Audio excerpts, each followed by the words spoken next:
Good day, everybody. President's news this week comes from the new clubhouse again. We've been down here today sorting through and doing quite a bit of the unpacking, of which there is a lot to do, and trying to get the place straight and closer to being operational. I might insert a few clips of that in the news before we close. But to return to the news itself, if we go back, what's happened over the last few days. So something that didn't quite get into last week's news was that on the 15th of December, England Athletics announced the cohort of athletes that they have on their talent programme. So these are people starting off right down in youth and junior and then senior and at also Paralympic level, people whom they put onto a talent programme with the aspiration that these are the potential athletes of our international and Olympic athletes of the future. And it's good to see that there were 14 club members nominated on that pathway. So they were Joe Ellis in the hammer, Becca Walton in the javelin. If you remember, both of those featured in the Commonwealth Games this last summer. And then moving on to younger age groups, there's Hannah Clark, who's for 1,500 metres, Dylan Clayton for the discus, Toby Dronfeld for the triple jump, Lauren Farley for javelin, Henry Fisher, 800 metres, Zara Obakinwa for the discus, Kelsey Pullin for the 400 metre hurdles, Pablo Roca for 400 metres, Jonathan Ellerton for the race walking, Nathan Furler for 300 and 400 metres, Fleur Todd Warmouth is she's a 3,000 metre runner, and Oscar Whitcomb for the pole vault. So many congratulations to all those folk, and let's hope that that really does them some good and benefits them. So that was good to see that we're sustaining a presence in the international or soon to be international level. In terms of athletic events, not been any major events, but of course we did have a double park run weekend and a busy weekend. On Christmas Eve, on Saturday, the normal park run day, we had over 65 runners out at about 44 different locations, some fairly far flung, I guess visiting family for Christmas. So looking at those that featured towards the top of the field, we had 7th first places in park runs across the country, which was excellent. So Darren Conai was first at Bexley, Arthur Starvis was first at Darlington South Park run, and I noticed that his dad Jed was 6th, not far behind. So congratulations to those two. Luciana Smith won the Dartford Park run. David Adams won at Hoblingwell. Joe Scaines, the young 13-year-old, he won at Orpington, and Caris Firth was the first lady at Orpington. And then finally, Isla Spink was the first lady at the West Links Park run. So well done to all of those. We had 3 second places. Steve Cooper at Alton Water. And then we had Thomas Sugden was second man at Blandford, and Katie Sugden was second lady at Blandford. So congratulations to those two. Peter, on third places, we had 3 as well. Peter Brooks was third at Bromley, Charlie Davis at Dulwich, and Gregory Firth at Orpington. So it was a good session. Christmas Day, in some ways, was even more spectacular. Now, I haven't been able to get consolidated parkrun results for the club for Christmas Day. That seemed because it's not a Saturday, but I probably wasn't that necessary, because at Bromley we had 44 runners, which of itself was remarkable. But what was even better is that we had 8 of the first 9 runners in, and all of them in sub 17 minutes. So remarkable. So obviously a lot of the youngsters coming back home maybe for Christmas. So first place went to Angus Harrington. He finished in 15:18. Charlie Davis not far behind, then William Fuller, Robert Donoghue, Henry Fisher, and in 6th position was Neve Bridson Hubbard in a time of 16 minutes and 10 seconds, and that was a new ladies' record for Bromley. So she's the new fastest lady who's run the Bromley Park Run, and I think in terms of age grading percentage was 91% and a little bit more. So many congratulations to Neve on a great run there. And one of our regular sort of top performers was pushed back by his younger colleagues. So Micah Evans was 7th, and then David Adams was 9th. So it was a very good show, a very, very visible presence from Blackheath Harriers, and some great performances. And I trust everybody enjoyed their Christmas meal afterwards.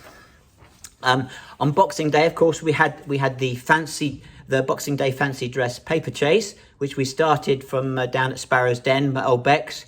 First Paperchase we've been able to run for 3 years because of the pandemic. Really well attended. We had over 60 participants, including a fancy dressed dog. It was a beautiful sunny day. It was a lovely day for a run. And we had a very disciplined pack who followed the cries very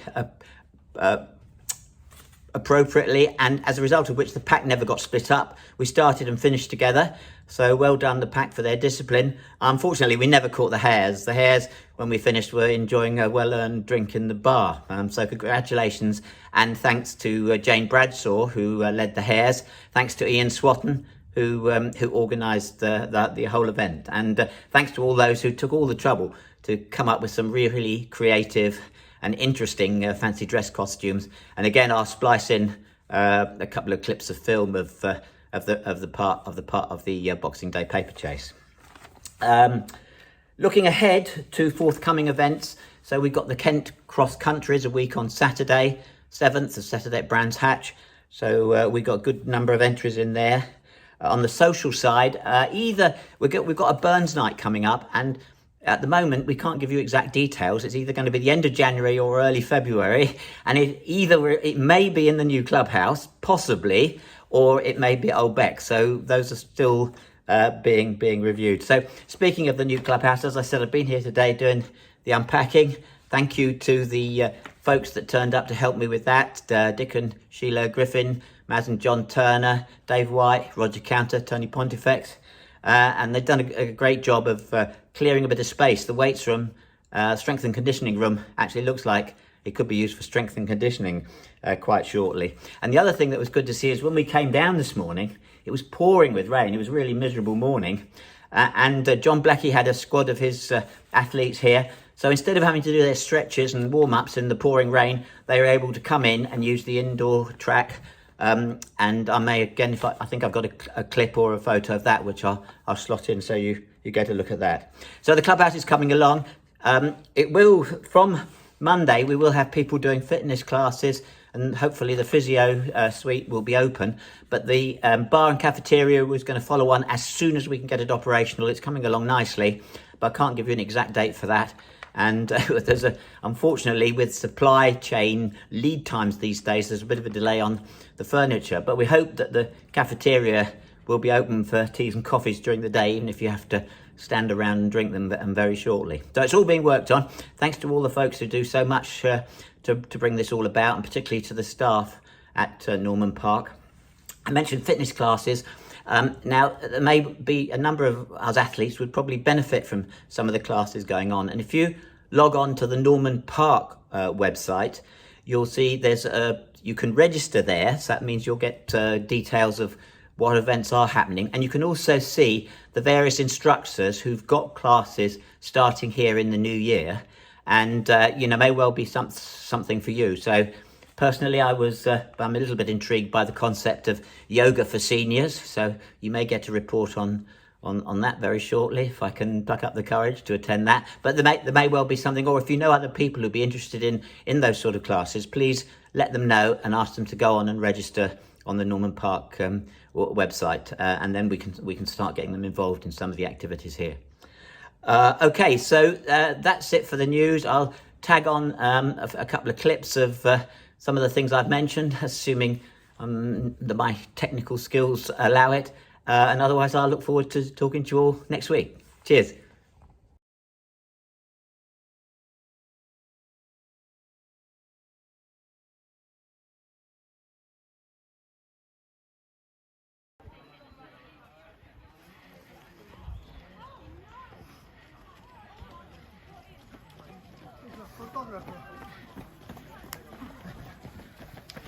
Well done, folks.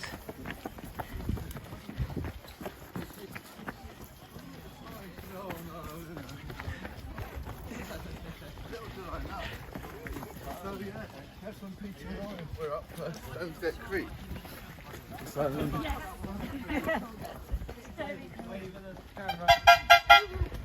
Yeah, but Jay only had 3 days. That's enough. That's enough for little girl.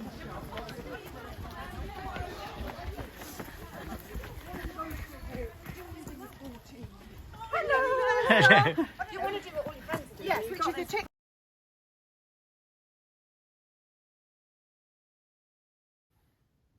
So today is unpacking day at Norman Park, and in the strength and conditioning room here we have got some of the stuff that came from the old clubhouse that needs unpacking and sorting away.